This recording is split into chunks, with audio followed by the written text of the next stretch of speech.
பாவமா இருக்கல. அவன் கூட நான் கடிக்கிறப்ப 10 ரூபா கஷ்டப்பட்டு இருந்திருக்கேன், தேடி பிடிச்சிட்டு வந்திருக்கேன். இவன் எட்டு வந்திருக்கான், அவன் எட்டு வந்திருக்கான், நீ எட்டு வந்திருக்க. 10 ரூபா போட்டானா பாவமா அழுதாம. அப்ப நீ வேலையப்போ அவனை வர சொல்லி அது தரலி வாழ அப்படி வரையப்பா. நம்ம வரையும் கூட சொல்லிட்டேன். அள்ளி வாழ பாத்து அடிச்சு விடாம இன்னும் வெளியே போ. அவனுக்கு தான் அவன் வரட்டாத்தரும். அது நீ வெளியே போ, நீ வாழ. நாளைக்கு போன அப்ப நீ தானே அவனை வர சொல்லுத. அவங்கள கிடையவே கிடையாது. அழுதாம என்ன பண்ணிட்டு போட்டு அப்ப அவனுக்கு தக்காளி என்ன பண்ணுவா மதிக்க முடிக்கிறீங்க. அன்னைக்கு மட்டும் என்னையே சேர்க்கிறோம். நானே உன்னைய பான்பத்தையே காலில் விழுந்தனால வர வச்சிருக்கோம்.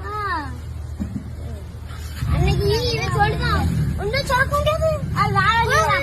அது தரேன். Download ShareChat.